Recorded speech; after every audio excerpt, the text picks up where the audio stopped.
Good afternoon from the 104.5 The Zone Studios. I'm Ross Johnston. In Titans news, there are 6 players that did not practice today. Wide receiver Calvin Ridley, defensive tackle Jeffrey Simmons, edge rusher Arden Key, safety Xavier Woods, and 2 offensive linemen in Blake Hance and Dan Moore.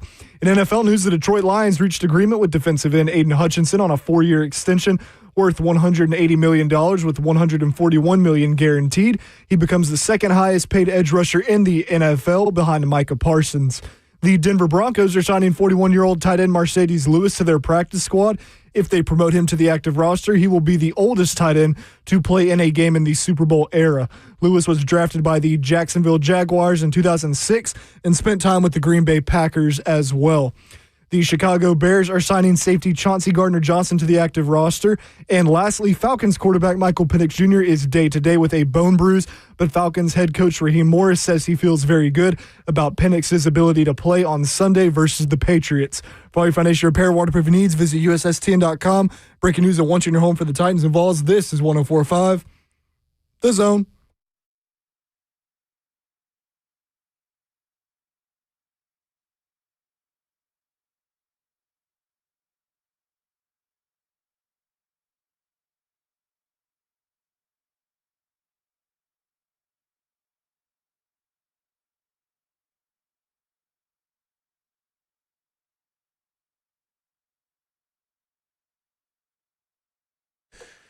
Cover 2 with Blaine Bishop and Zach Lyons here on 104.5 The Zone, powered by all 4 Seasons Garage Doors. 615-737-1045 is the number. We're broadcasting live from the Circus Sports 104.5 The Zone studio.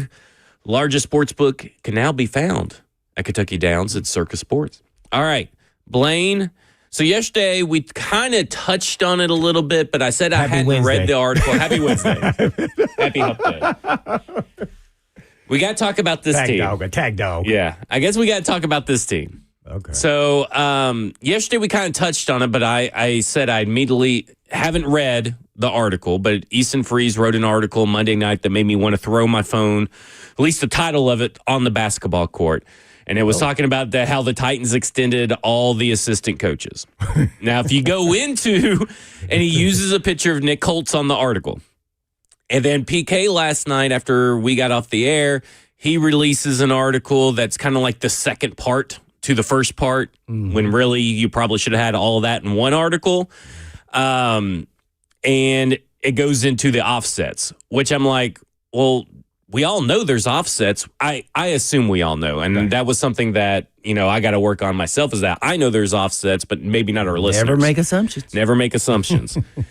You make an ass out of you and me, but really just me. Trust, I've done it too. Just me. I've done it too. Ross has never done that. Never. Yeah, see, he just said no. When he says we ass, he's just talking about you and me, not him. Right, of course. Then I would say me ass. Yeah, there you go.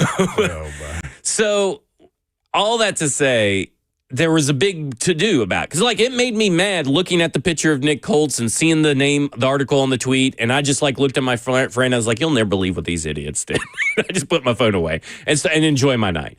And I go back, I read Easton's article, read PK's article, and I don't think there's an issue with anything. My biggest beef about this whole thing is that both people, Easton and PK, have said this is very standard across the league.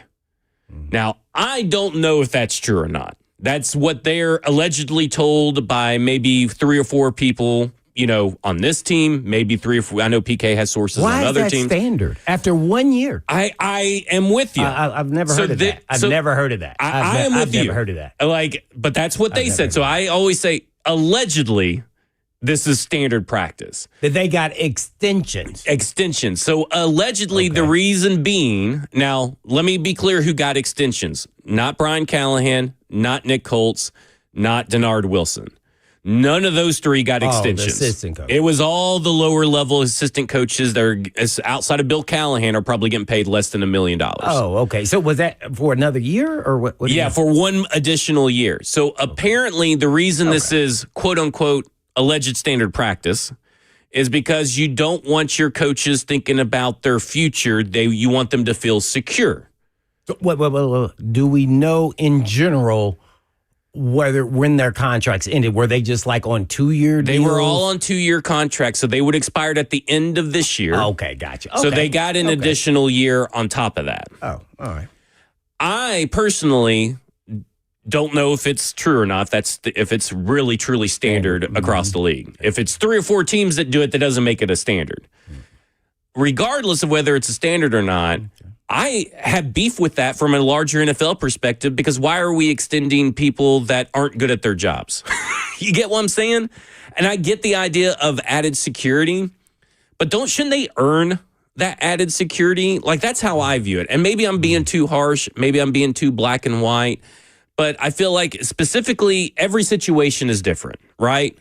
Mm-hmm. So if you're an assistant coach that has been super successful and you have one down year, you should probably still have earned the extension.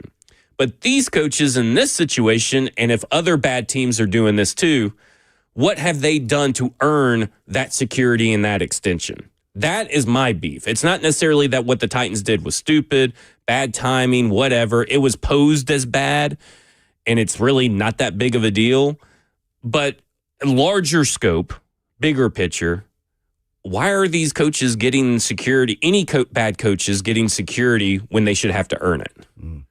Well, there's a few questions you probably don't know the answers. Yeah. I don't know who does, but you talked about the people who didn't outside of the head coach and the DC and OC. Like, why? Because they already had 3-year contracts. Right. So you want everybody to be aligned together. Gotcha. That's what makes sense to me. Okay. And that does make sense to me. Okay. To be honest, you want everybody on the same page, not just because of what you said about, you don't want them looking for another job going in, to the season, but you want everybody kind of aligned, if possible, all together. So, yeah, I think that makes sense. I don't have an issue now knowing but why did it not come out that they got extensions when they actually got the extension? I mean, why are you using a picture of Nick Colts if he's not involved in this extension? Why are you not telling everybody about offset language, right? Mm-hmm. Because, I mean, again, I know that offset language is pretty standard, and I know that Easton knows that offset language is pretty standard, but there was no mention of offset in there. It was presented as no matter what happens, Amy Adams-Strunk is paying the full length of these extensions, the full amount, no matter what happens. If they get other jobs or not. That's how it was presented. And then she was going to have to pay an entirely new staff. And is she going to, and pay full amounts for that new staff? And if she does that, she ain't going to open up the pocketbook for Mike McCarthy. Is essentially that how he presented that's it? how he presented it. Oh. And so my problem with all that is that, okay, offset language, obviously, we're talking about maybe 2 coaches, if they do not get hired elsewhere, would cost maybe $1 million combined. But most of these guys will get hired elsewhere because they have been hired elsewhere before. Now, it doesn't matter if it's college and it doesn't matter if it's pros, the offset language is there. Mm-hmm. These other coaches that they may be hiring may have been fired too, which means that they have offset language, so they may not be getting paid in full or a full amount from Amy Adams-Strunk when she hires them. But this idea that it's going to bankrupt this entire coaching process makes no sense to me, and that's how it was presented. And bankrupt? Oh. Well, I mean, that may be too strong of a word, but I mean, it was quite the article. I mean, it made it seem like the way that he presented it and worded certain things was that she was going to be on the hook for millions and millions of dollars, and why would she spend millions and millions more on another coach? Yeah, well, that's been for years that the assistant coaches, the offset language, and then, you kind of counterbalance whatever job they get, you pay the difference and things of that nature. So that doesn't bother me. I just, from a PR perspective, why didn't the Titans tell us that they gave extension to the assistant coaches? When it happened. Yeah, that's... Probably because they were afraid of the backlash, but... Well, I know all you do is come out and talk about we want all our assistant coaches aligned together so that they're not, more worried about looking for other jobs and not sticking and focusing on the actual Tennessee Titans. So that's an easy answer. I don't know, why that wasn't done. That kind of more concerned me. Easton and writers are going to be who they are, radio guys, media people. You're going to question a lot of different things. But to me, the things that you can control comes from the Titans, and they could have controlled the messaging all up from the beginning. And, you may take a hit just because you gave them extensions, a 1 year extra extension off of a 2-year deal.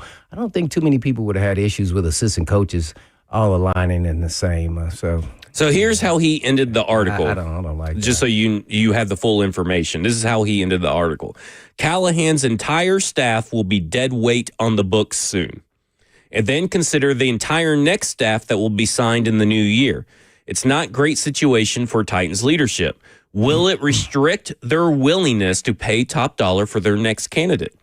It's this situation that makes me question people who think somebody like Mike McCarthy could be coaching this team next. The guy who walked away from Dallas over money and contract duration dispute? Titans ownership will shell out for that guy? I'll believe it when I see it.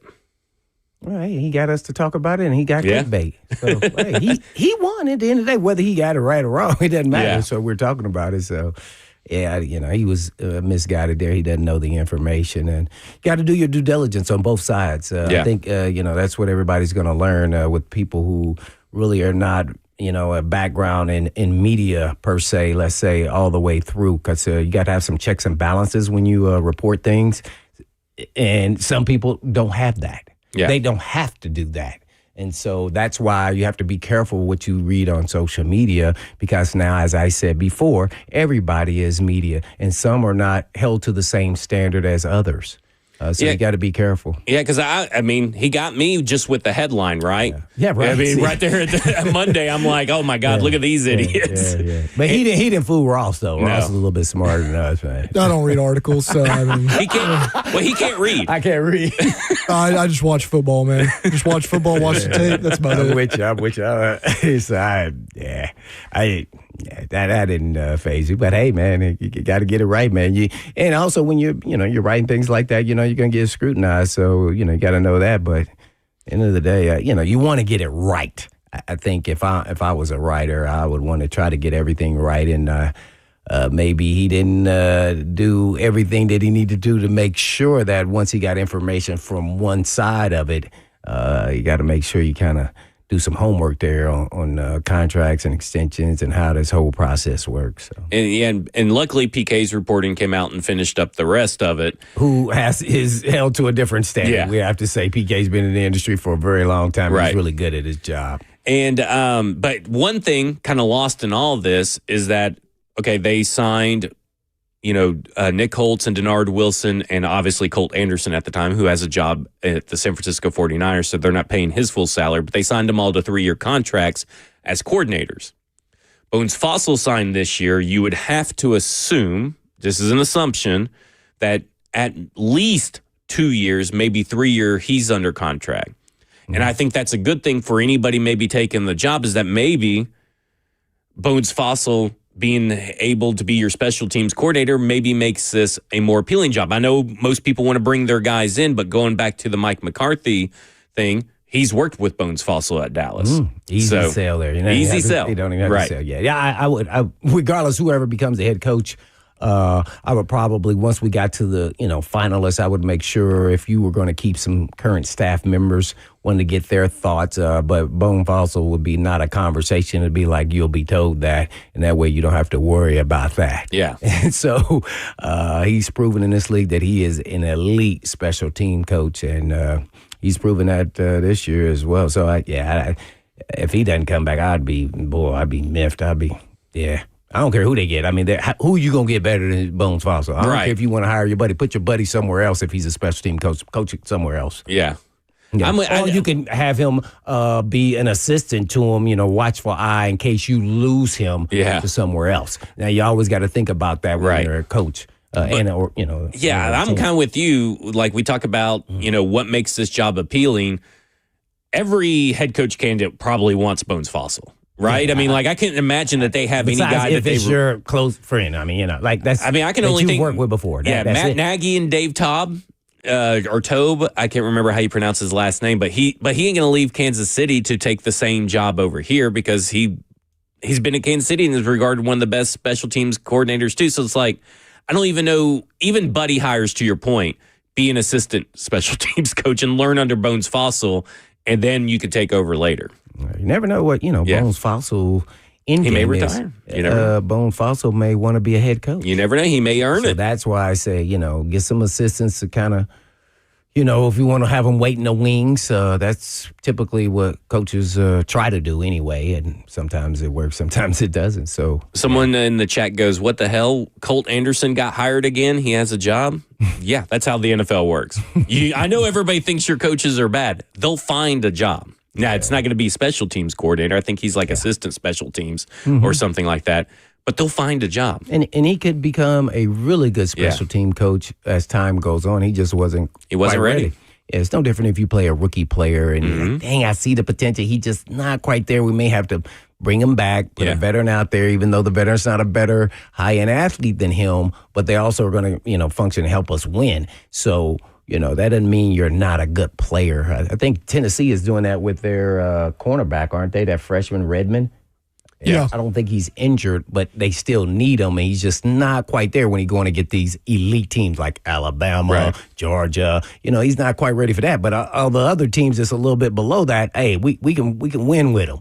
So, and they had to find that out, So there's no shame to him, and he just got to continue to work and get some experience. So I think the same thing, you apply that same thought process when you're making that kind of decision. All that to say, we had a good, thorough conversation on the topic. Not that big of a deal. These extensions. We're talking about not the coordinators, not the head coach. These are the lower level guys that probably at best get paid $1 million outside of Bill and Callahan, who may get paid more than that combined. Yeah. It's not stuff we got to worry about in the big realm of things of pocketbooks, because there's no salary cap on your coaching staff. So she could spend as much as she wants or as little as she wants on the next coaching staff. And I would assume, I know that on the outside looking in, everybody thinks that she doesn't want to win. I don't think she's going to make the next hire based on money alone. Yeah, well, that's actually funny. They have the B in front of their name. I don't think money is ever really going to be the issue. It's about where you want to put the money. Yeah. So that's it's actually funny. Even when people try to say they're cheap and all, it's just crazy. It's crazy talk. Blaine, and if money does become tight, they can just tail the lines. Then best bets, right? Get that money back. Hey, they went 4 or 5 of this last week, so we're back up to above 50. Oh, is this true? It is. I sent it to him. He texted me. We got the audio. We got the audio. I put it in a spreadsheet and keep up with it. It's funny, he talks when he does well, but when he loses, we never hear he goes. He goes quiet. He goes silent. He gets radio quiet. silence. I want you to talk and take just that same vigor in when you lose, because failing actually is a good thing. It is. Listen, See what it did? It made you go work even harder. I said it at the top of last week's lines. Did best bets. I said we're going to go 5 for 5. We're going to go 5 for 5. We just fell one short. Hey, I would be 0 for it, so I can talk all I want, but I'm not good at betting, that's for sure. It's going to be a good one this Friday. Lines and best bets, final hour of the show. All right, coming up next, we're going to hear from Coach Mike McCoy on a bunch of different things, but basically on how Cam Ward has been handling a frustrating season and on the young leadership and how he promotes young leadership within the locker room. This is Cover 2 with Blaine Bishop and Zach Lyons here on 104.5 The Zone.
Cover 2 with Blaine Bishop and Zach Lyons here on 104.5 The Zone, powered by All Four Seasons Garage Doors. 615-737-1045 is the number.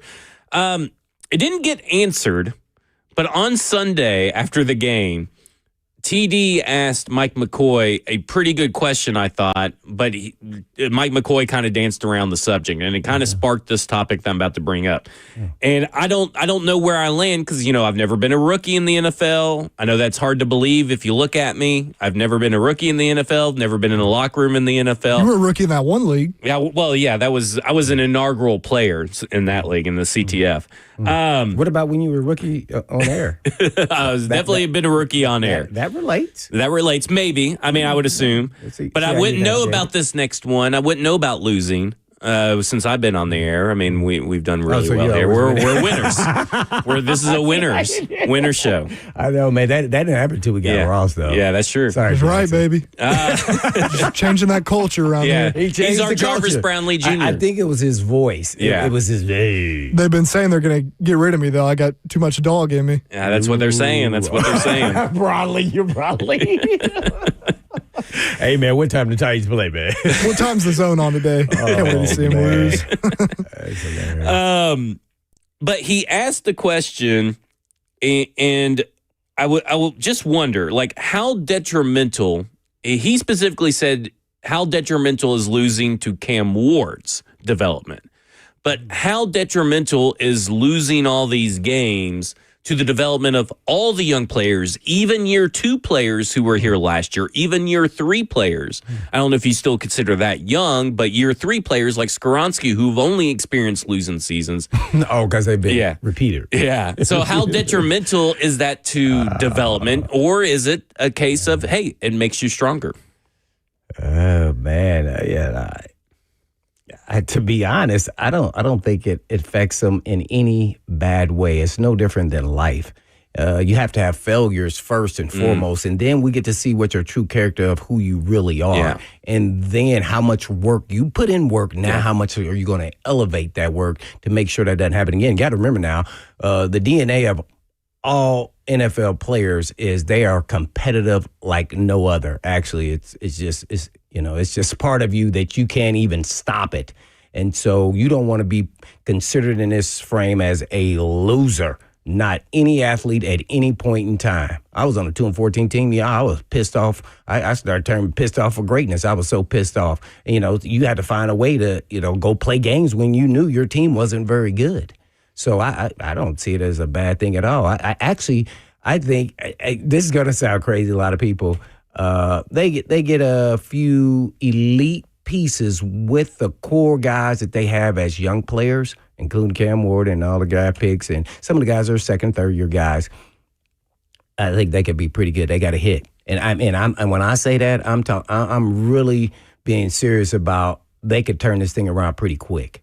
And like a lot of people are talking about this 10-year. I know my man and that's my guy Eddie George talking about 10 years and those things. But ultimately, if you get the right pieces in and you hit with this coach in 2 years, and then 2 or 3 years, this team could be flipped. And you've seen it before. We saw the Commanders do it. Yep.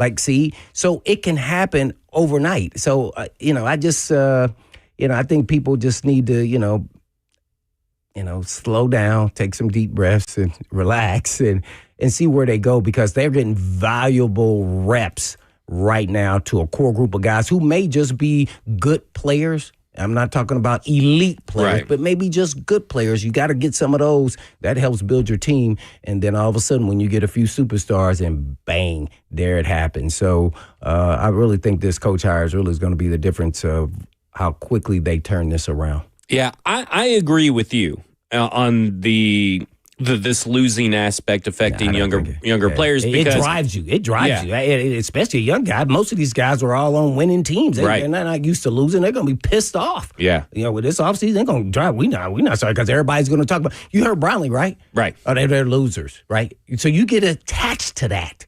You are a loser. Yep. There's not one player in there that thinks that they're a loser. They're gonna be pissed off. If not, then we drafted the wrong guys, and I don't think they drafted the wrong guys. And they're young guys that they do have, like Skoronski, Latham. All these guys are used to winning, so they're not going to be happy about it. No, and I will go one step further. in that sense of here's some tangible evidence to show that losing hasn't affected them. Cam Ward's still showing up at 5:30 every morning with all of those young players. They talk about it all the time. And that's what you'll find out. I mean, and not just him, but other guys been showing up too. Yeah, so, exactly. So him and that young core are still doing what they were doing. It's when they stop doing that is when you should be concerned. Yeah, no doubt. Because if they stop doing that, that means apathy has set in. Well, that means that they really don't care. Yeah. And then we did a bad job of getting the right guys. Yeah. And I don't think that that's where we're at. So I don't think that, to me, even Skoronski still seems to have an energetic attitude in his press conferences. He's still out there trying to put guys in the dirt and be a people mover. I haven't seen anything about Latham. I mean, he's fighting through injury in a losing season.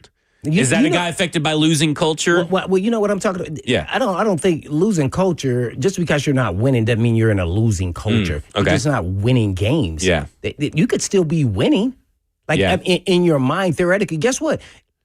It's just that now sports is they want immediate. That sometimes doesn't happen. Doesn't mean you have a bad culture. Yeah. Like, so that doesn't mean that at all. And guess what? There's sometimes I was on winning teams, the culture was bad. You think about that now. Yeah. Oh, it was bad. And then eventually it's going to come and roost its head at some point in time, especially when you start losing.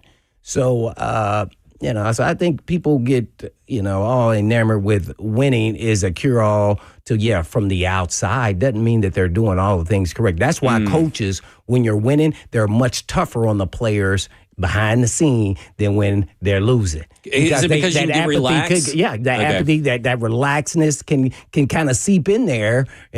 What was Nick Saban's favorite thing he used to say?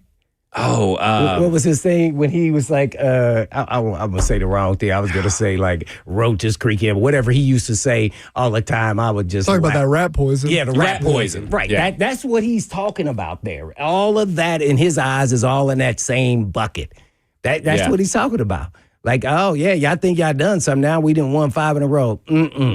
Nah, so you're always trying to find something to keep guys going. And, they got a good group. They did a good job with really getting the guys with the right things in their head and competitively as well as their character. So I don't think that's it. Because that was their big thing, was that kind of guy, finding that kind of guy in the draft. That's pretty tough. But I'm going to say this, though. You always got to have a Brownlee around there somewhere.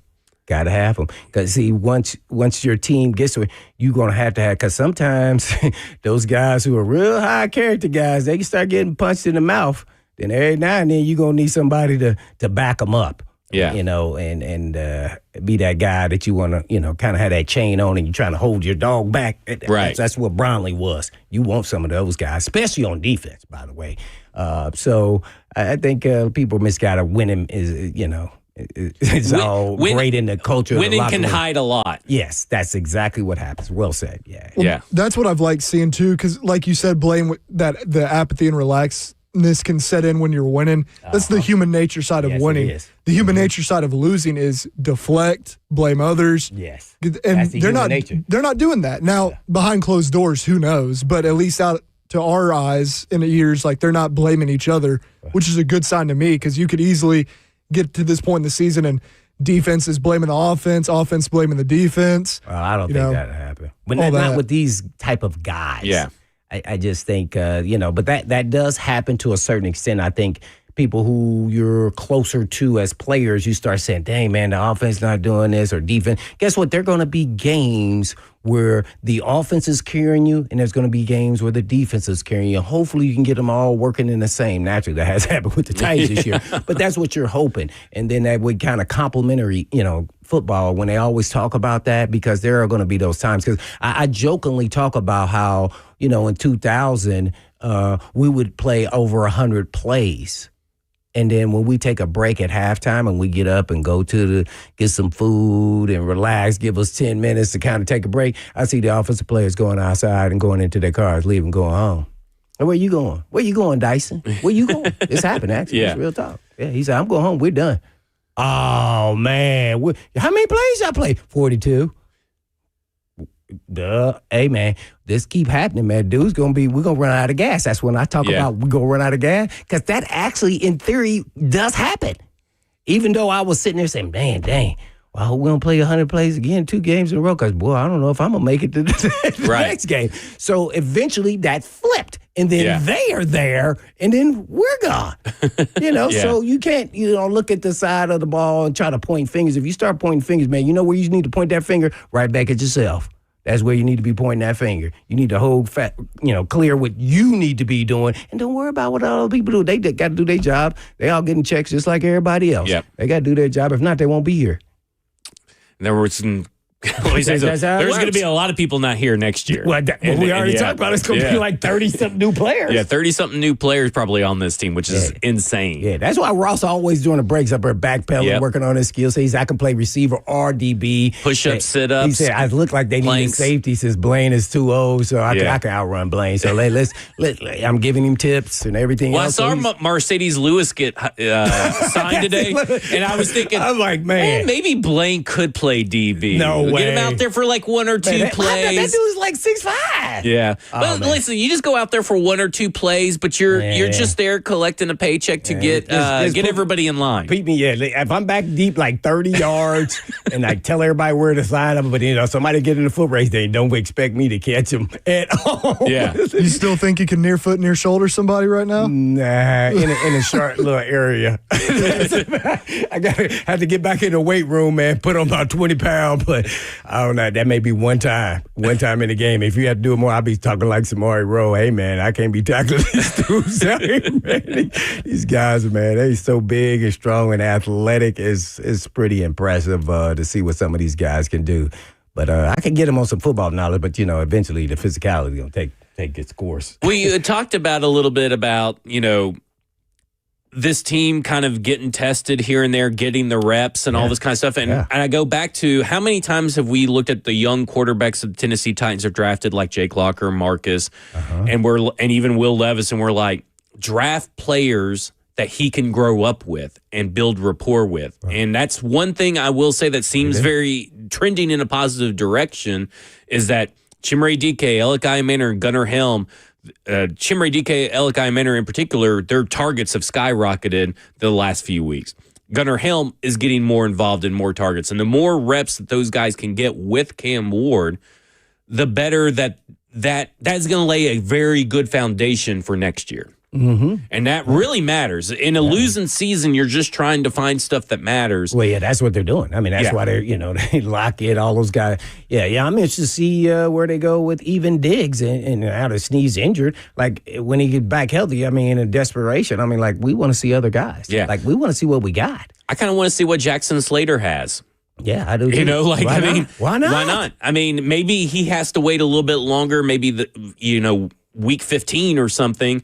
And because you're trying not to get Cam Ward killed, but why not see what you got in Jackson Slater?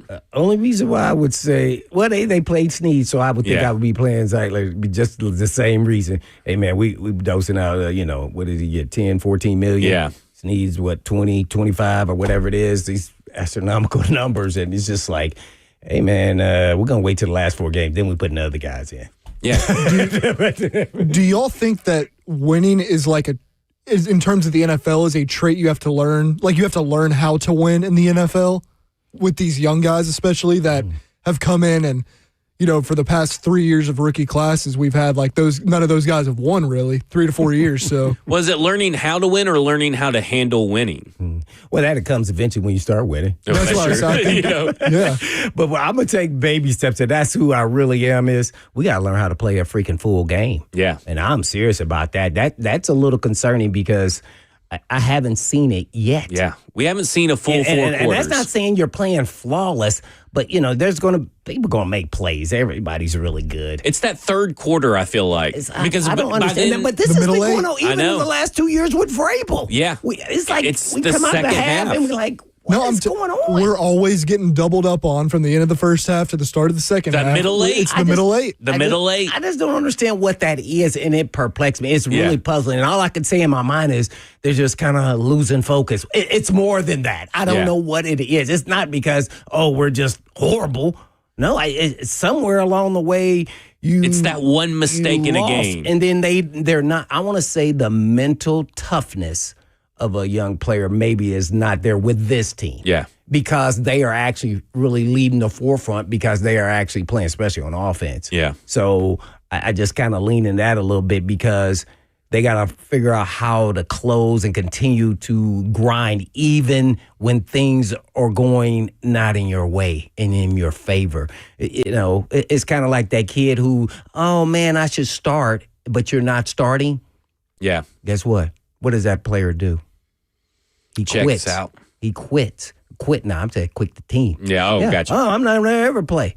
No, you can learn valuable things by sitting there and keep fighting. Guess what? Never know. An opportunity may present itself. That guy get hurt and you get out there and boom, you never get back out there. Case in point, like if Marcus Harris hasn't been putting in all the work and maybe Right. he's checked out because he hasn't been getting the spot. Your time now. There ain't nowhere for you to go but play. Eye opener. Yeah. Rookie year. A guy sitting next to me who was a really good player. I forget, Tony Brown. He was a corner. He got to get in the game. And he slept the whole week in that meeting room. Because he said, I ain't going to never play. I ain't going to never play. He was third-round pick 2 years before me. And then he gets out there, and he didn't even know the game plan. He checked out. Yeah. Right? Guess what? Next week, they checked out him. Yeah. And said, bye-bye. Bye-bye. Third-round pick. And guy was good. Yeah. Like, nope. Bye. He didn't even know the plays. Yeah. I said, oh, that would never happen to me. The worst thing gonna happen to me is I just got toasted. God was just better than me. I'm never going to lose because of all the things that I can control, Right. like not knowing what to do. Like, so that can happen. Yep. And so I just feel like sometimes I just think guys get a little lost in what they need to do to execute, whether that's on them or is it not the details of the coaches making sure they kind of follow them in the right Yeah. path so they then take off with that as far as the knowledge they need to know to be successful in this league. Can't be relaxing. You got to always be engaged and on your P's and Q's no in the doubt. NFL because you never know when you're going to get called in. Yeah, that was that. Yeah, Well, but see, I think the guys they got, I don't think they're like that. I just think it's just happening for some reason. I don't know. Yeah. I'm not in the locker room. That's why I can't understand it. It's just that it seems like in the middle eight With the different last coaching four, staffs, by the way. Yeah, That's why I keep saying That's what- Vrabel. right. I mean, it's the same. last four of the first half and the first four of the second half just seems to be filled with one mistake that just totally takes the Titans out the of last the game. 2 years with Vrabel. Yeah. See, that's what I'm saying. I think it's like, I'm not absolving the coaching because the coaching plays a part, but it's these young guys. Like, think about it. Minute 15 left against the Patriots in the first half. We're not going to give up a touchdown. They give up a touchdown. We can't let that happen. Right. And that's need and Diggs, Yeah. veterans. Denver into the first half, we get the football inside our own 10. We're going to find a way to get the first down and just get to the half. Have to punt. Denver comes down and scores. But then you look at some of these veterans in the game we won. I know Arizona gave it to us, but who chased DeMercado down? Snead, veteran. Who fell on the fumble in the end zone? Tyler Lockett chasing the football, veteran. Calvin Ridley, 2 big catches down the field. I know Cam's thrown it, but I think these young guys, just in the big moments of the games, got to learn how to make these plays because that's what matters the most, right? The Yeah. big moments. Great point. We'll talk more about the young leadership. We'll also get to your phone calls, 615-737-1045. Darren, we'll get to you coming up next. This is Cover 2 with Blaine Bishop and Zach Lyons here at 1045 The Zone.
Parents, when your teen athlete gets injured, every practice missed matters. So don't let a injury sideline you this season and or your dreams. Introducing the Edge Athletic Recovery Program, a 2-month, twice daily sublingual peptide protocol designed to help your athlete heal faster, recover stronger, and get back on the field safely. Our science-backed peptides, BPC 157 and TB 500, support muscle, tendon, and ligament repair with no needles, no downtime, and no hassle. Safe for teens, non-GMO, gluten-free, and easy to take at home.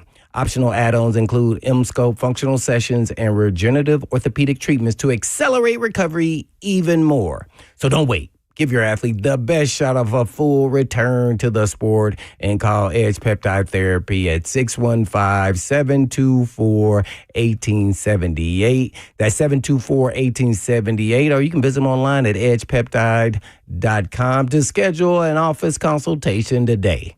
Edge Peptide Therapy knows every game, every practice, and every dream matters.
Cover 2 with Blaine Bishop and Zach Lyons here on 104.5 The Zone, powered by All Four Seasons Garage Doors, 615-737-1045. Forgot to mention, 2:20 p.m., Cam Ward presser, so we'll carry that live on the show. We'll have to hear what he says. I am. Cam, I am. Uh-huh. All right, let's go to the phones. Go to Darren in Brentwood, 615-737-1045. Darren, you're on with Blaine and Zach. What's up, guys? What's up, Darren? Hey, what's going on there? I just had a couple of points to make, my opinions on some stuff. Unfortunately, when your team is kind of garbage, you spend all week kind of analyzing the franchise instead of strategizing for the next opponent. So that's what I've been doing. When I look at both the off seasons, the one prior to when we hired Ron Carthon, that was supposed to be a rebuild a little bit. But then they started signing, we gave Calvin 90. We gave Quandre Diggs money. It was like we were almost saying we're rebuilding, but we're really trying to, win, now. And we started putting new parts on an old car. And the biggest difference this year is I think we hit a home run with the GM situation. I mean, we checked the draft box this year. So when people say we're 2 years into a rebuild, it's almost like we set ourselves back and we're really just 1 year into the rebuild. But I just want to hear y'all's take on that, and I appreciate y'all's show, man. Thank you. Thanks, Darren. Do you remember what the term Brinker used? I don't think they ever said that. Yeah, they never said rebuild, but they said something. They did, didn't they? No, this season they said rebuild, but remember it was was it reboot? It was a different word than rebuild or something like that. And but I do think they did take a step back because they ripped the Band-Aid off. And what you're typically trying to do is when they sign those guys, and I was more Rand than anybody else, is that they were trying to merge youth with veteran players that were proven in this league and thought that once that came together at some point during the season, then the team would kind of be seamless and work pretty good. And it just never happened. And whether it was the quarterback, the defense, the O-line, it's special teams. It just never could come together. It was because I remember we went back and listened to the phrase that he used. We were like, well, that's technically that's saying rebuild without saying rebuild. Yeah. But he is right. They did kind of take this half in, half out approach, and they've done that under Vrabel too. Because I think Vrabel needed to do a rebuild at some point. Now, it may have looked totally different, but he didn't want to trade Derrick Henry, and he wanted to keep this guy and that guy, and they did extensions when they probably should have been, fine-tuning the younger players of the roster, but they also weren't hitting on draft picks. And that's where Vrabel then hence wanted all the control. Right. Because JR failed him. Right. And so you look at this now, and you're like, go back to that Rand Carthon free agency draft class where they signed Calvin Ridley and trade for L'Jarius Sneed. Again, probably should have been that should have been year one, new head coach, rebuild. And they didn't want to do it. I cannot remember. I'm going to have to see if I got that in my notes somewhere on my computer. I think it may have been reboot. And they didn't want to do a rebuild then, and they went and spent $90 million on two different players, L'Jarius Sneed, Calvin Ridley. They went and got Lloyd Cushenberry and those guys. Here's why I think they didn't, because I kept on saying, why don't they just say they're rebuilding? They didn't want to say it because they felt like that would scare fans away, and that they're saying that they don't have a good team. Right. So you got to look at the PR part of it too. But at some point, you got to, based off your moves, it's telling everybody that we're rebuilding. Yeah. And that's the thing. It was retool. Retool. Somebody got you on the chat? Someone said it on the chat. Yeah, got it. Is that Eric Reed? Yeah. Eric Reed, but I think Vidal said it first. Oh, Vidal, okay. Can I just say something real quick? Yes, sir. You remember when they laughed about the question that was asked them about, can this team compete for a Super Bowl this year? Yeah. That actually did kind of piss me off when they laughed about that. Why did it piss you off? Because I think they were laughing about how stupid the question was. And yes, I understand, stupid question. Obviously, there's no chance we would be competing for a Super Bowl team as a Super Bowl team this year. But if I'm a player on that roster, who has hope going into every season, I don't want to hear my general manager and president of football ops laughing at that. That's funny. You just think it's just funny. You think we're gonna suck, and that's amusing to you. You know what I'm saying? Right. Yeah. They were acting like they were us. Because I laughed at somebody. Yeah. We're going to Super Bowl. I don't know about that, man. I'm not saying you should say, yeah, we're going to be competing, because we all know that's not true. I'm just saying, don't laugh it off. You just. How would you have answered it, Ross? I would have been, I don't know. I would have tried to be diplomatic and be like, it's probably unlikely, but we're going to try laughing. But we're going to try to win as many games as we can win. Yeah, I probably, I don't know how. I definitely would hopefully we will be in the Super Bowl, but that's yet to be determined. That's part of that We losing got to culture, take though. one step at a time. So Yeah. let's get this first game out the way first. But they did say that like they wanted to be competitive. Yeah, they did. And they're not competitive. That to me is the biggest issue with this losing Me too. record. That Yes. bothered. Yep. That us getting beat how we're getting beat is, oh man, I'm stunned. Now I thought we win like 5-6 games, Right. But man, it's blowing out, and then getting beat by 17 or more. What? Yeah. 17.2 points per game is what they're averaging in their losses. And then the defense is just fell apart. Now they don't have any No decent cornerback. So you're essentially, I would be very surprised if you come across another team where you're competitive defensively. So Not because they're for a lack of effort, by the way. It's a lack of talent at this point. Did you hear Denard Walker? Oh, yeah. Denard Walker, that's a guy I played with. Denard Wilson. Yeah. Did you, when they asked him, he said, well, I'm missing 3 of my starters. We got that clip. Let's play that clip when we come back. Let's also hear from Mike McCoy on some stuff about Cam Ward. But I do want to talk about that quote from Denard Wilson because I think he's right. And I think there's maybe a little tension here. We'll talk about it. This is Cover 2 with Blaine Bishop and Zach Lyons here on 104.5 The Zone. You think?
Cover 2 with Blaine Bishop and Zach Lyons here on 104.5 The Zone, powered by All Four Seasons Garage Store and broadcasting live from the 104.5 The Zone Circus Sports Studio. Kentucky's largest sports book can now be found at Circus Sports at Kentucky Downs.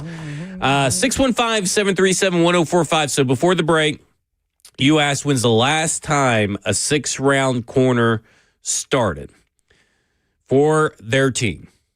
Their rookie year. And that would go back to 2022. 2023, where Kytrell Clark started 7 games for Arizona due to injury. Christian Benford, before him, 2022, out of Villanova, started 5 games for Buffalo due to injury. But the best player on this list that you could hope for, and let me tell you something, it ain't going to turn out like this. I'd be very surprised. How long ago, what year is this, though? That go way back. 1997. Oh, my. Yeah, Al Harris. Ooh, I played with him. And I could not believe, I forgot that Al Harris was a 6th-round pick. I did, too. I thought he was a 3rd-round pick. Yeah. Because he ended up having a 3rd-round pick kind of career, probably better than that, but still. Yeah, but he was on our Eagles team, and, man, we felt like we had 3 starting corners, and we had, Troy Vincent, Bobby Taylor at corner, and then, you know that he was Al Harris. Man. You know who he was drafted by? Stop this! It ain't Tennessee. No, I know it was by somebody at Green Bay. So he was drafted by Tampa Bay, and Tampa Bay cut him or traded him to the Eagles because his first year playing is for the Eagles. Yeah, he's a coach now in the National Football League. He was so fast. It was he was the fastest corner on the team, but no, they cut him. The Tampa Bay Buccaneers cut him, and the Eagles claimed him off waivers. Oh, well, I don't know when he got there, but he was there the year I was there, and boy, he was the truth. He was not playing. He would tell everybody about it that he should be starting. So he had that same arrogance and confidence that you got to have to play corner in the National Football League. And eventually, I guess some years later after that, they traded him because he just wasn't going to beat out, Troy or Bobby Taylor there. So here is Denard Wilson on that next man up mentality and the players that he has now. Yeah, I mean, it's going to be tough. Obviously, we started the season, 3 of our starters that we started out with are no longer, 2 are no longer here, and 1's on IR. So it's hard to replace. We always say next man up. But those are 3 good players that we had that's not lining up. But the young guys are here. We have new additions to the room. We got to get them prepared and get them to play to their best ability, put them in their spots, and hopefully they go out there and make plays. So you got to go out there and make plays. But there is that kind of next man up mentality, but it's also next man up's really easy to say when you still have 2 of your starters. You know what I'm saying? Yeah. Like you have no starters. And he's trying to do the next man up thing. Yeah, so hopefully we get to see it. That way we'll get a good grasp of really, especially all the skill guys for sure, where they stand. As I understand it, Harris, the corner, is also working in the slot as well. So that's probably good. That's what I've definitely thought he would fit a little more in, but he could definitely get it done on the outside. He's proven that. Okay, so guess what? Something just happened. Cam Ward's up early, so let's go to Cam Ward, who's talking at the podium. Oh, great. I think I improved every game. From an operation standpoint, from a play calling standpoint, to getting in and out of huddle, to knowing where guys is, to being an NFL quarterback. I think every game's got better. Then for each other position, every game we've had together, we've got better chemistry at. Because practice is a lot different than the game.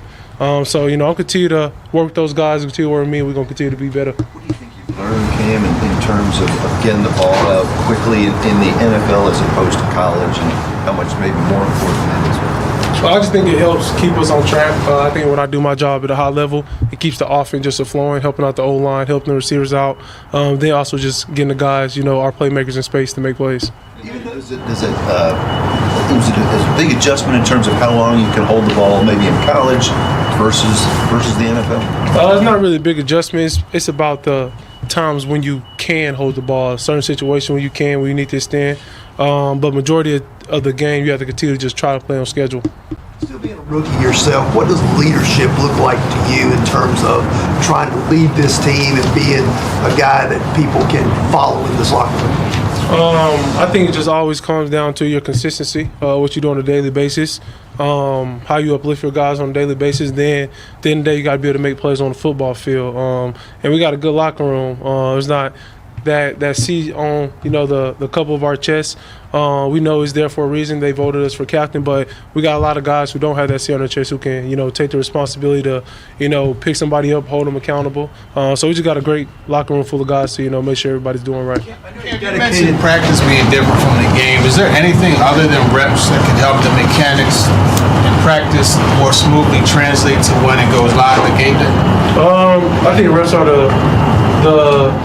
the biggest thing that can help you, but I think what's got easier for a lot of us, especially myself, just continue to watch, just the more film that you can.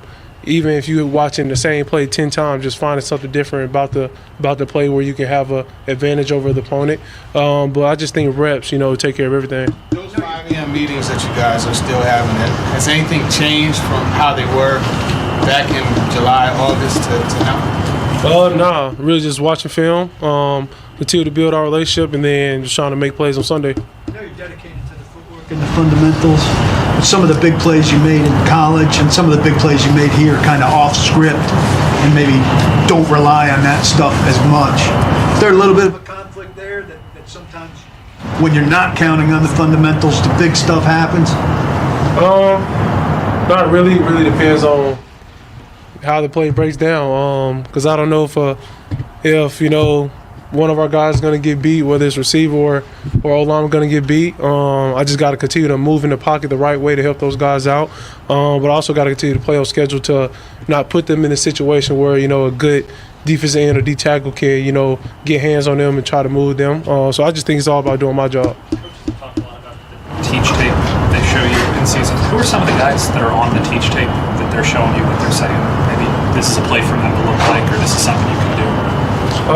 It's really scattered because we watch really every team throughout the week. Like Herbert, he's been on the sheet a couple times. The Colts, who's playing outstanding football right now, they've been on the sheet a couple times. Really a lot of different quarterbacks and offenses, and then just trying to implement our stuff and trying to be explosive and create explosive plays. Is there anything that stands out from those experiences of you took a specific nugget from a specific quarterback at some point? I think the best offenses right now in the league, I just think they continue to move the ball methodically, and it's really doing their base plays. So we just got to continue to do our best plays and move the ball. We know how to try to gain explosives and try to end up being one of those offenses. The rookies a little bit there, Ken, but I wonder, Chimere in particular, the last 2 weeks just taken off in terms of the numbers.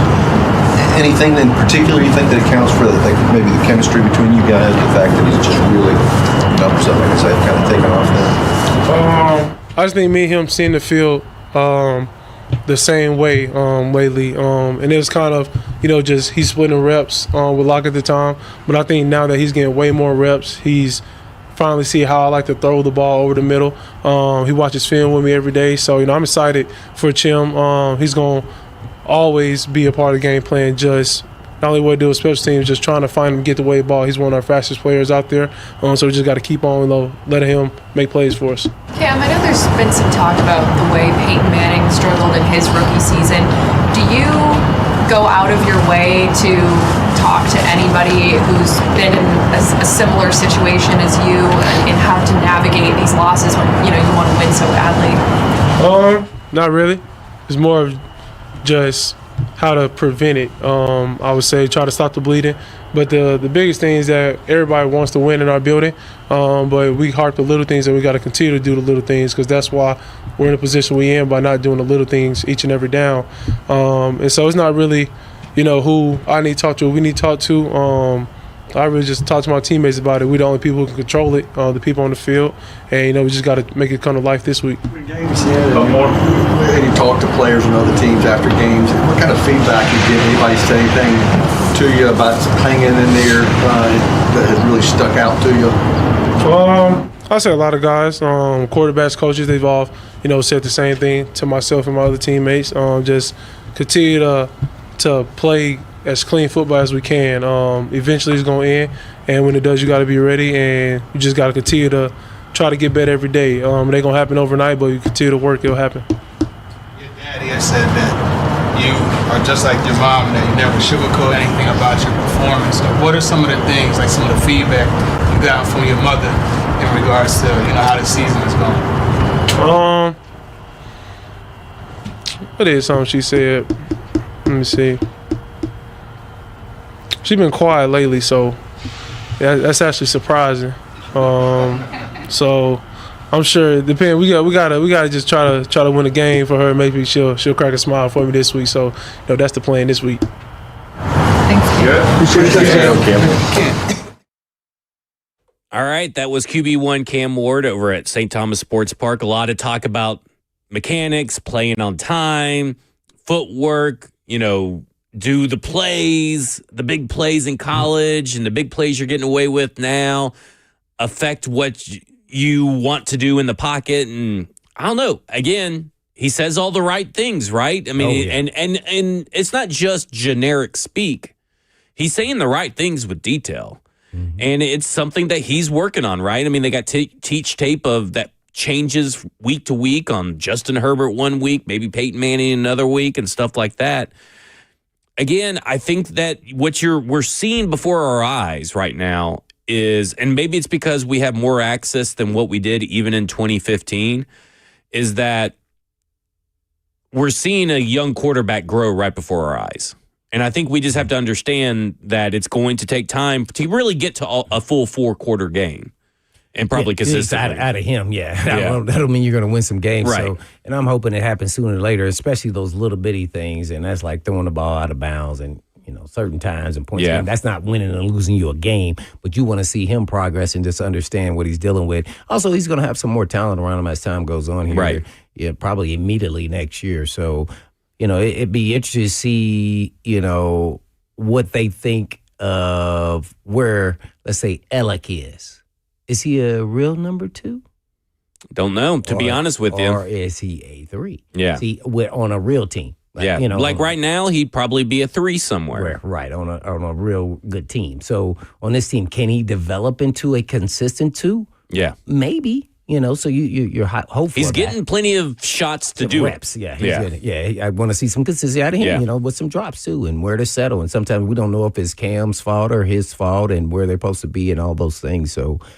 Man. You know what I wanted to hear him say, man, just to lighten it up when they ask, "Hey, man, what is your mom think about your play right now?" I wish he would have just said, "Ask." His mom's just repeat it again because there was nothing to that. Yeah. That was nothing to that, and just play into that and lean into it even more. She ain't even talking to him, so she must not be liking his play. Hey, I tell you one thing, all my family. I grew up around a lot of ladies, especially my mother. Boy, they was, man, what the heck was you doing out there? Boy, it was not. They knew ball. And I guarantee his mama know ball too. So, yeah, that's never a fun conversation. Besides, you're probably right, Mom. Yeah. His sister's on TikTok, and she'll post videos from the games and stuff. And that Cardinals game, there was a video, and his mom goes, "Come on, baby, show him win ass."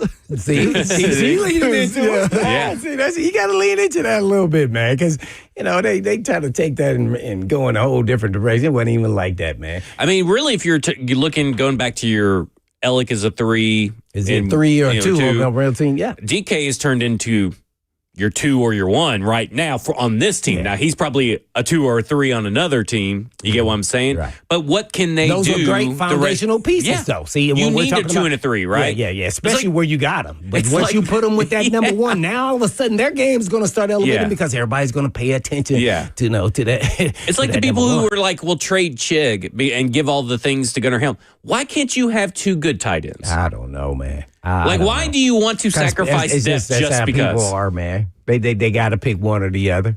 Like, are we going to draft next year? Let's say we draft Jordan Tyson. Is everybody going to be like, well, why is Jordan Tyson, why do we have Chimere DK? Let's trade Chimere DK. Well, first of all, tell us where. Arizona State wide receiver. One of the best Arizona State. You already done your draft prep. Listen. It is much more enjoyable to watch wide receivers in college right now than watch the Titans offense. I have no idea who that guy is. No, Yeah. Tyson. I mean, he's supposed to be one of the top receivers coming out, right? Right. All right, coming up next, we'll go to Nate in Omaha who wants to talk Tennessee Titans. And we'll also talk about this leadership thing because the chat has got some strong opinions on who and who can't be a leader and a team captain. And I want to get your First, they need to check themselves and ask themselves, were they ever leaders? There you go. I love it. Let's do it. Chat, you better answer. All right, cover 2 with Blaine Bishop and Zach Lyons here on 104.5 The Zone.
Selling your home can be stressful, but it doesn't have to be.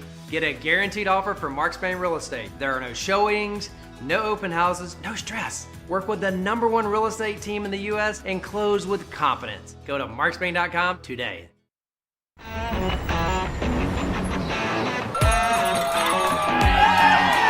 Smashville hockey. Around here, it can sound like a language of its own. But hey, if you can pronounce Demumbrian, then names like Yossi, Shea, and Marchessault will roll right off the tongue. Nashville Predators, only in Smashville.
Cover 2 with Blaine Bishop and Zach Lyons here on 104.5 The Zone. Powered by all Four Seasons Garage Stores. 615-737-1045 is the number. Let's go out to Omaha. Let's go to Nate. Nate, you're on with Blaine and Zach. Never been. Dang, I want to go to. Hey, what up, guys? What's up? Omaha. Yeah, man, I miss Nashville. Yeah, but anyway, yeah, I wanted to call you out, Zach, man.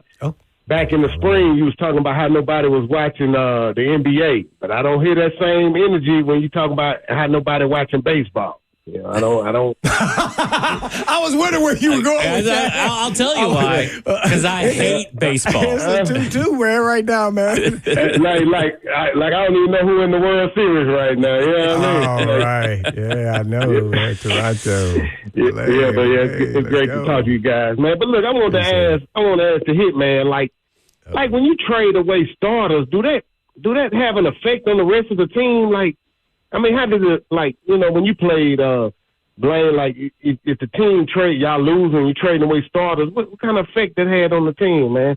Thanks for taking my call, guys. Yeah, no problem. I think you have to come to grips as a player that this is business. I mean, and so sometimes, you know, they would trade a player, like, damn, why did they trade him?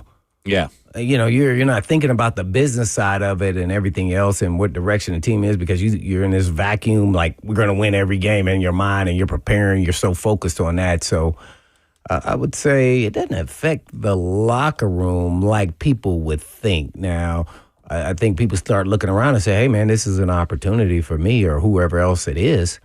So they're happy for the opportunity because, you know, you can't make no loot sitting on the bench, man, getting splinters. So, yeah. Yeah, I don't think it affects it like people think. It's no different than how much does it affect when, you know, guys in college transfer as starter? See? Not at all. I mean, so because now college is just like, bro, with the NIL, everybody getting paid. It's a little easier to find another team when you're in college and leave a team. Well, I mean, somebody you're doing it or whoever you have representing. But still, what you're saying is, I mean, is right. Room. Yeah. I don't think so. I mean, how much? Okay, let's look at the UT. You think it affected Nico? Got you? It doesn't seem like it's affected anything. You know what I'm saying? I'm about in the beginning. Yeah, I don't think so. Right, exactly. See, because everybody, because you know what they all heard. Well, what is this team without Nico? Right, and they wanted to prove that we just as good or better without him because they are competitors. Even if you were friends with them and close with them, yeah, you still want to win. Well, okay, I'll give you an example of today. We can't play the clip because he was cussing a lot in it, but we always be hearing bleeps and beeps. But I know Ross wasn't. No, Chig. I know you talking about Chig was in the locker room, and they asked him about being the last player standing from his draft class. They did. And he has fun with it, and he does not seem to be affected at all by it. He seems to be in a positive headspace and everything. And he said maybe he's thinking that he's going to get traded and go to a better situation, but he's thinking he recounts sometime over in the offseason, his rookie year, where he's out on the field and he's looking at his draft class and he's like, I wonder who will be the last man standing out of this draft class. And it ended up being him, but he's taking it on with a good attitude. So, and that's kind of how you have to approach it. Because I think at some point, everybody knows the NFL is a business. Yeah, it hits you dead in the smack in the face. And so I think that's what's with NIL. I think now you're getting to see a taste of it in college, so it won't be so unfamiliar once they get into the league. Yeah. So, yeah, because guys are getting paid, see? Same time. So it changes the whole perspective. Nobody's like, oh, they're just in college. No, nobody not anymore. You getting paid, man. You got to step it up, bro. Yeah. Bye-bye, birdie. Yeah. Yeah. So, I don't think it's a big deal. What did he actually say, though? That was essentially what he said. But what did he lean into that was somewhat funny? Well, he recounted his story and said that and talked about being the last man standing. And he said, you know what? Doesn't really affect me none. I got to go out here and still play. Right. I'm here. Yeah. You know, like. That's why, some guys may be thankful that, at least they're in a different situation, depending on where you're at in your career. I'm sure McCreary is like, thank God I'm over here in L.A. McCreary may be on 3 teams in a span of, just in a year. Yeah. Because he's a free agent, then he may get signed by somebody else. Right. Oh, I'm sure in his eyes, hopefully that team, but you just never know. You never know what happens. Because they're saying he may be just a backup. Well, I think the injuries, I'm pretty sure he's going to start, but maybe not this week because maybe he's getting acclimated to everything. But he'll play. He'll probably have a game-winning pass breakup or something. Just like Jarvis Brownlee Jr. I mean, Okay, so there's a lot of talk in the chat because we're talking about young leadership and all that kind of stuff, and there's been a lot of talk about team captains and all this kind of stuff.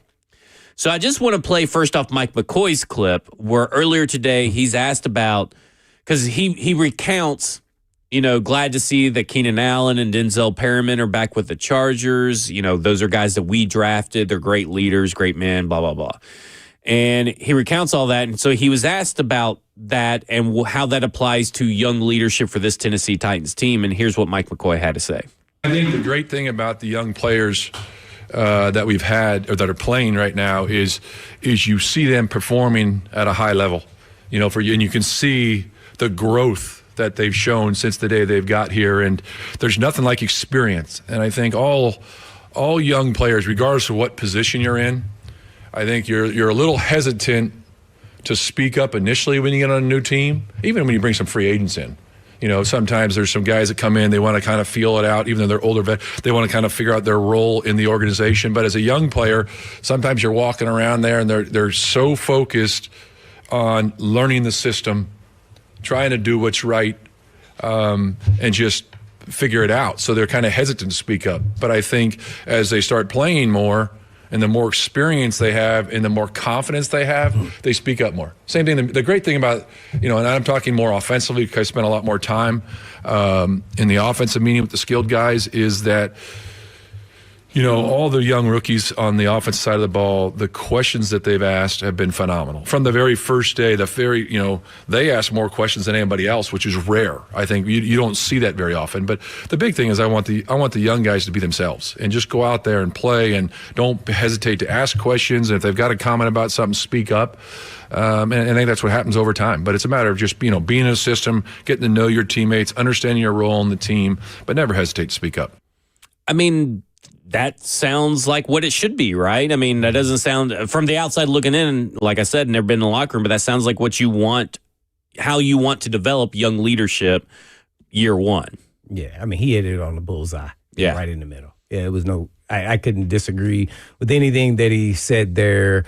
Besides, if you're a quarterback, sometimes that's pressed on you even sooner than later. Yeah, You're trying to fill out, see how much you contribute. And then you get to see when you're in down times who actually really are and who's really driven and pissed off about, this losing. So, forced in their hand, but they're getting playing time. And so they're bringing that word. So now they'll start, speaking up a little bit more, I'm sure, outside of, Cam Ward. Yeah. So there's a few people in the chat, and I wouldn't say it's the vast majority, but just a few people that say that, okay, why would a veteran even listen to a rookie or be a follower of a rookie, however you want to word it? How can a rookie actually be a leader their first year without any real experience? What did Cam Ward do to be a team captain? Like, how does that even work in the locker room? What would you say to those people? Well, I mean, Cam Ward is a little bit different, and he plays quarterback, and so his voice is being heard not only in in the huddle every time. He is a true leader in that he's been a leader pretty much probably since he was probably 6 or whenever he started playing football. So I don't think that's pretty clear and evident. I don't have any issue. I had a little bit of issue when they gave it to Lawan because he wasn't a vocal person as far as in the locker room, in the huddle every time. So this situation is a little bit different because of the position. So, yeah, I don't have any issue with that. First and foremost, a rookie player, as long as he's contributing, he can have some say-so. I don't think that just because you're a rookie, a veteran player not listening to a rookie player, I don't think that's even right. Just if you're a smart person, you're going to always listen to what people say. Now, you may disagree with them, but I think he brings some value. Just depending on who that player is. Yeah. I mean, it can vary. There is no one way to say that leadership should be done. If a guy has leadership skills and he's contributing and he's showing you the way, I think people tend to follow. I think that's the same in the corporate world. So I think people get all caught up in the sports is so different than the corporate world. It's the same. It's the exact same. Look at the leaders that's in your office on a daily basis, who you then thrive and follow. And that doesn't mean then you can't pass that person and then become a leader if you're taking some of those traits and some of your thought processes because you're a little bit different than them. Right. And your leadership style will be totally different than theirs because you're just a different person. So I think that's being a little narrow-minded there. It doesn't happen very often because this is a grown man sport, and when you get a young guy coming in, it's kind of tough. I think I agree totally with McCoy. You're kind of feeling your way. Even when you're a veteran. When I was a leader here the whole entire time pretty much, and then when I went to Philadelphia, I hardly said a peep. You know what I did? I tried to figure out where is my role going to be. And guess what? I had to have leadership skills because guess what? I was the one calling the plays and the checks and making all of it. Yeah. They let Brian Dawkins be Brian Dawkins. Yeah. Like he came in, I said, hey, man, why can't he call the Blaine, you. I said, dang, I should have had this conversation before I signed. Yeah. Hey, man, so, it happens. So I feel my way, and then I'm, developing those relationships so I can have trust with them and the players out there. So I think it's twofold. Because sometimes you're the new guy in a veteran situation. Right. And it also depends on what the team is you're going to. Like, this is a young team. Why not have a voice if you're a young player? If you're you got young players everywhere, right? Over the place. Like, so totally Peter different. Skronsky may have 2 more years of experience, but he may only be like 1 or 2 years older. Like, there is, and most of these guys were captains on their team. Right. I remember people made fun of me. I said, I'm drafting all captains or been a captain at some point throughout their career. And people were laughing at me. Just like I said, also I would draft all SEC players. Right. Hey, man, I know what I'm getting. I'm watching these guys all the time, and I know they one step away from the NFL. People who played in big games and showed up in big games, captains, they show you who all they that were. kind of stuff. Yeah, so I think, I think it's fine. On this team, I think it's completely fine. Kevin Byer was a born leader. Yeah, no doubt. I see that in the chat there from Trey Hips or whatever his name is. But yeah, to me, it's like, who else would be the leaders, right? Because you have created this such a young team outside of Big Jeff. Yeah. And I don't know. I don't remember. I believe the players voted on the captains this year. I know they did last year, but I believe they did this year. So the players are telling you Cam Ward, team captain. Mm-hmm. Yeah. So like they're telling. I mean, he's putting in the work, right? I mean, he is the face of the franchise. Put in the work, coming in at 5:30 in the morning, doing all the, training, talking. He's over there with the defense, talking to them, having dinner with them. Like, he's doing all this stuff that is typical leader stuff. Yeah.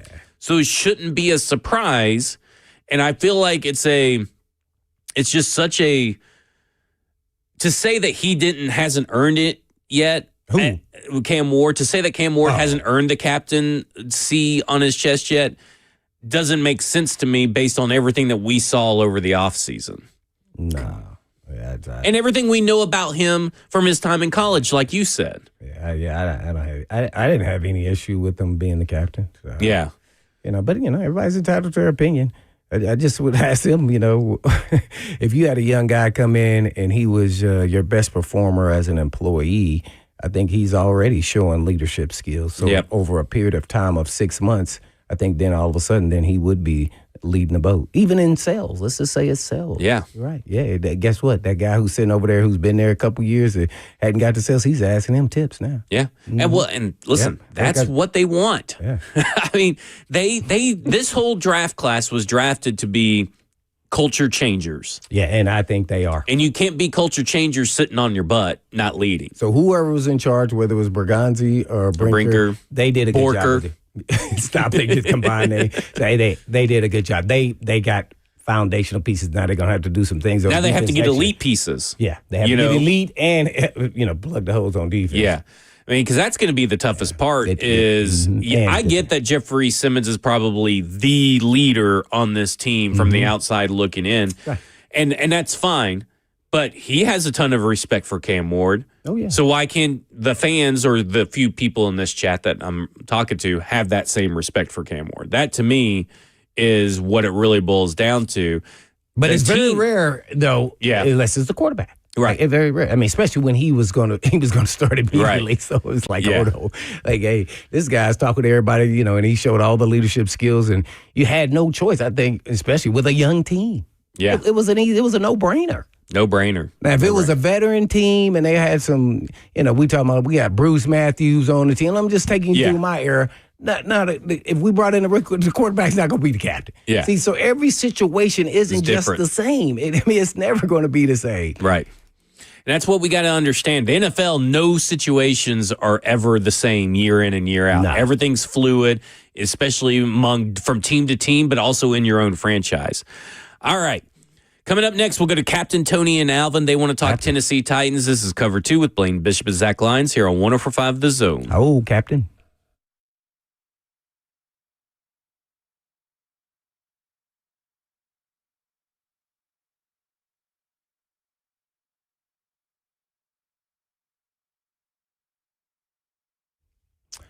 One of the marks of a good parent. They warn their kids about danger, who to trust, what to avoid, and how to make smarter choices. Hey, folks, it's Blaine Bishop for Eurofix. And Eurofix repairs European vehicles, and Eurofix believes in warning their customers, too. In one case, Eurofix wrote a $5,500 refund check to a customer. And who does that? Well, Eurofix polices themselves. Why? Because not every auto shop tells you the full story. Some oversell, others cut corners. Some just may not know what to do. So you could pay for something you don't need. Eurofix make quality repairs at below dealer pricing. It has been since 1999. And you also get a free 15-minute no-wrench inspection and a 3-year, 36,000-mile nationwide warranty on all the work Eurofix performs. And rental cars are available with every appointment. So stay on your P's and Q's because guess what? You don't want your car on the tow truck. So naturally, Eurofix makes sure that doesn't happen, and they're family-owned locally over a quarter century. 5 locations in the state of Tennessee, and all you have to do is just give them a call at 844-EUROFIX. That's right, 844-EUROFIX, or online at myEurofix.com. That's myEurofix.com.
Cover 2 with Blaine Bishop and Zach Lyons here on 104.5 The Zone, powered by all Four Seasons Garage Stores. The last call for phone calls, 615-737-1045. 3HL will be broadcasting live from MTSU today, so there you go. Let's go to Captain Tony, who wants to talk about the Titans. Captain Tony, you're on Blaine and Zach. Captain Tony. Zach, Blaine, good afternoon. Happy hump day. Ho, ho, ho. There you go. Thank you, Captain. I'll tell you what, Titans have never seen a Wednesday, not recently because they can't get over the hump. It's really unfortunate. I want to talk to you. I got one question about college football to tail out, but I want to talk to you all about the trades. The last couple of years, collaboration, retool, rebuild. If you're trading all of your star power away over the last couple of years, i.e., say A.J. Brown will start there with Robinson down to, you say, Byard. You let Derrick Henry go. You let Jarvis Brownlee go. You've had all these injuries. You had, I think, 2 years in a row, all these injuries. You're the highest injured team in the league and don't have depth. I'm just so confused at what the thought process is and value to trading like Brownlee. I think went for a fifth. You can correct me if I'm wrong on that, Zach. You'll probably know the exact details, but like for me, if Brownlee was going like you're going to trade Brownlee for a fifth or a sixth round pick, I'm never getting the value or the talent out of a fifth or a sixth round pick for Brownlee, especially not in his rookie season, probably not in his second year. And I feel like you're taking a chance on that. So can you explain to me where the value is on trading these star players? I mean, they may not be star players like Jeffrey Simmons, but these are guys that you are relying on right now. They are your pieces that know what's going on. And like if you're in a factory and you get 10 new employees and I'm the only guy that's left, it's going to be a lot harder for me to do my job because I'm so preoccupied on getting the other 10 guys that are new on the same page. So can you explain the value of these trades to me to help it make sense? And my last question, do you think Ed Orgeron should get another crack at LSU? Appreciate you. I love you. Oh, Ed Orgeron. Probably not. He seems to be enjoying life right now, not working. I don't know if you ever have seen Ed Orgeron pop up in your timeline on social media. He always never have a shirt on. Never has a shirt on. He's always at a wedding. He's always at a wedding. He's enjoying life, Is he still getting paid? He's still getting paid. Okay. So he's always running on a random sidewalk. Yeah, he's always running somewhere, and people stop him, talk to him. Then he tries to talk to them in whatever language he speaks. Oh, Tigers! I can't ever understand what he says. But I know. Yeah. So you don't think he deserves another shot? Does he deserve one? Maybe. Right. Will he? Is he interested in one? Maybe not. I mean, he seems to be just enjoying life, and I don't know. Maybe I'm reading too much into his social media exploits, but I don't know if he's even pursuing, right? I don't even know if he's interviewed. He probably has interviewed like at least once or twice, I would assume, since getting canned, because I mean, I would assume that in his contract to still get paid, he has to, but I don't know. Oh. CBS Sports is reporting today that Orgeron said via radio that he's one phone call away. I just got to get in my truck. I could be there today. Well, there you go. Maybe that's for the LSU job? Yeah. Yeah. There you go. I don't think they'll go back. I don't know. Okay, so to his other point about the value is that I don't think they got the appropriate value out of Jarvis Brownlee Jr., but they knew that Jarvis Brownlee Jr., for whatever reason, go ahead. Real quick, Don just texted, he said he wants to get back into coaching. There you go. Yeah, she put us on group text, by the way. All right. So I'm just going to give her a shout out on some podcast, I guess. Gotcha. One, Ross. Maybe it's the one that Ross just pulled. So there we go. Yeah, so he wants to coach. I didn't think he wanted to coach, man. Making all that money sitting at home, man. That's cool, man. Go yeah, he doesn't seem like a guy that wants to coach. It is what I say. But I mean, I guess it's in your blood, right? Like you could just kind of. That's just who he is. He likes to have a good time. Just likes to have a good time. If I ain't got nothing else to do, why am I going to just Is that really what happened after they won the national championship? You just start having a good time and things kind of just change. I don't know. Okay, they lost a lot of talent. They did. Nobody wants to touch that. Back to the value question. I was seeing all kind of stuff on my timeline, him in his bed and stuff. I was like, whoa, what's going on here? So obviously, So obviously the Titans, because we've talked about Jarvis Brownlee Jr. and Roger McCreary before. Obviously, current staff did not like whatever Jarvis Brownlee Jr. was bringing to the table. They were like, he does not fit our long-term plan, so let's just get a draft pick for him. Same with Roger McCreary. We're not going to sign Roger McCreary. Let's get a draft pick for him. If that is their philosophy, whether I agree for it or not, then they got the value that they deem appropriate for those players. Now, me personally, At the time. I don't agree on either front that they should be doing this and that is right value. Because if you're going to trade Jarvis Brownlee Jr., you should think about extending Roger McCreary. If you're not going to extend Roger McCreary and he's not in your long-term plans, you should have probably kept Jarvis Brownlee Jr. because you are creating multiple holes that are unnecessary. But they look at it in a different way when it comes to value. Yeah, I'll let you continue on the value, but just as far as look, I like both of the players. I thought McCreary probably was a guy you can kind of move forward. If you decided that you didn't want to re-sign him, then you try to get as much value as you can. So obviously the market dictated that. The Brownlee was a little interesting for me just because it was a little surprising because he was still in his rookie deal, and I thought he was miscast as an outside corner when he was a slot guy because of his aggressive nature. It was a rare breed, especially when you're playing in the slot. So something about him they just didn't like. I don't know if it's because he was holding, but that he was outside there. So you're going against longer, athletic wide receivers. So I would have kept him and moved him inside. That way I wouldn't have created a hole, and he actually would have been my starter on the nickel. Yep. So it just, there's different takes, and I don't know why they didn't like him. Maybe there was something about him that they just didn't like besides his arms weren't quite as long as they want, or McCreary or whoever it was. I don't know. I think because he had a little bit of an edge to him. We never heard anything about him being a bad teammate. So I like some of those edge guys. Now, you have to have the appropriate people to actually coach those guys that have a little bit of edge. I can say Big Jeff has edge to him, and especially defensive guys. You kind of want them to have that. That's kind of why you become a defensive player. So that one there kind of miffed me there, being a young player who you were getting great value out of on the football field for where he went in the draft. So that one there kind of stunned me a little bit, not necessarily McCreary, because all those guys, if you don't think that you're going to sign a long-term deal, try to get value out of Chig, who's another guy, to McCreary, to any of the young guys that are on their fourth year or last year of their expiring contracts. I could understand, but Brownlee was not on expiring. He was a young talent that has proven it. At worst case scenario, he's a 3 or 4 on anybody's roster. Yep. All right, let's go to Alvin in Nashville. Alvin, you're on with Blaine and Zach. How y'all doing? Doing good. How are you? Yeah, good. Good. I'll make it real fast. I got a rant and I got a head coaching question or coaching question. My rant is, how do we continue to let Chad Brinker bring this organization down?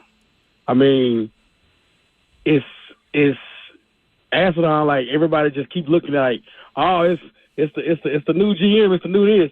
Man, this guy has been here for the last 2 coaching cycles or so, or at least the last couple of GMs. Like, come on, man, like it doesn't make any sense. I mean, is him and Amy, are they related or something? Like, what's really going on?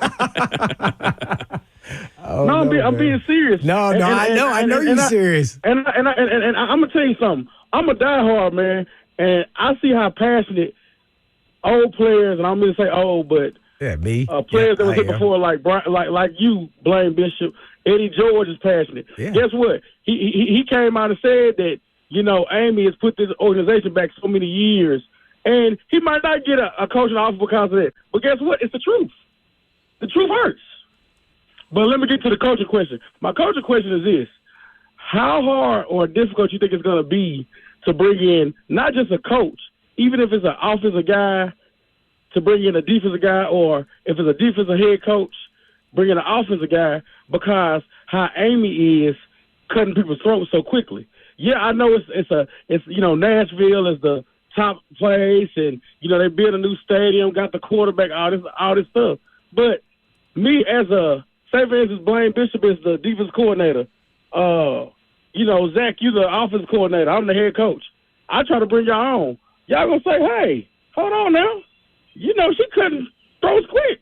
How do I know I'm gonna be here 3 years? I'm gonna hang up and listen.